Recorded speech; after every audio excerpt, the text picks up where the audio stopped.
So hello everyone, तो स्वागत है सभी का हमारे एक और नई वीडियो में। आज हम करने वाले हैं अपनी चैप्टर फिजिक्स के chapter number 2 force and laws of motion का लेक्चर नंबर 4। हम जो इस लेक्चर नंबर 4 में जो है केवल जो है ये थर्ड लॉ ऑफ मोशन जो है करने वाले हैं। अब आपने अगर जो है ये first law and second law अगर नहीं देखा है तो आप जो इससे पहले वाला लेक्चर जो देख सकते हैं, लेक्चर नंबर 3 उसमें जो बता रखा है। अब यहाँ से जो अपना खत्म करते हैं, यहाँ से हम चैप्टर भी खत्म हो जाएगा यहाँ पर, और ये जो है थर्ड लॉ ऑफ मोशन भी यहाँ जो कंप्लीट हो जाएगा। चलिए आपको जो एग्जाम्पल बताते हैं पहले कि थर्ड लॉ ऑफ मोशन होता क्या है। हमारे पास जो थर्ड लॉ ऑफ मोशन जो होता है, एक्शन एंड रिएक्शन पेयर का इसमें फोर्सेस होते हैं।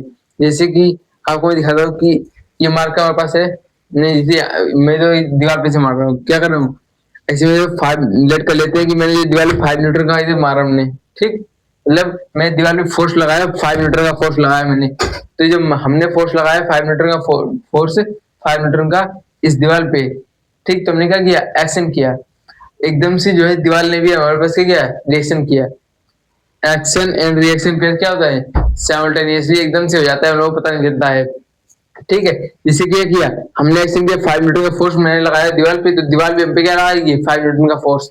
जैसे हम क्या ताली जाते हैं तो इस वाले हाथ ने इस वाले हाथ पे मान लेते फोर्स लगाया, या इस वाले हाथ ने, अरे बताते हैं, इस वाले हाथ ने जितना फोर्स इस हाथ पे लगाया उतना ही ये वाला हाथ भी इस हाथ पे फोर्स लगाएगा, ठीक। इसी क्या कहते हैं, एक्शन रिएक्शन पेयर। मतलब एक्शन इज एक्शन फोर्स जो होता है हमारे पास, action force is the equal and opposite reaction. क्या होता है, every action has equal and opposite reaction. ये लिखते हैं क्या होता है हमारे पास, ये लॉ स्टेट क्या करता है, क्या बताता है, it states that it states that the it states that every action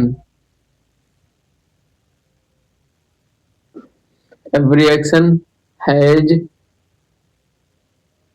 equal and opposite reaction।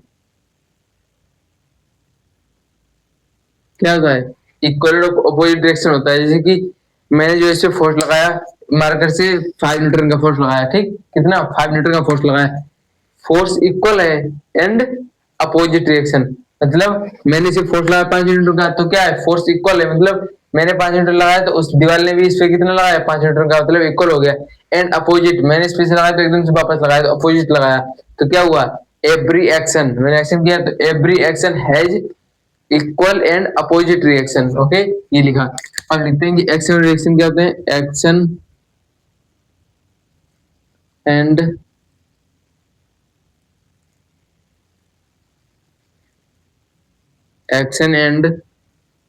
Reaction forces,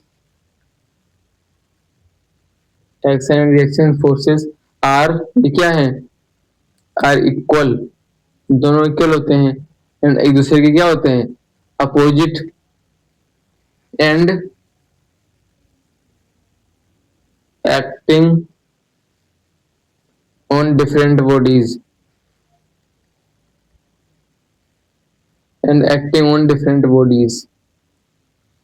different bodies से क्या करते हैं, ये देखते हैं, ठीक है।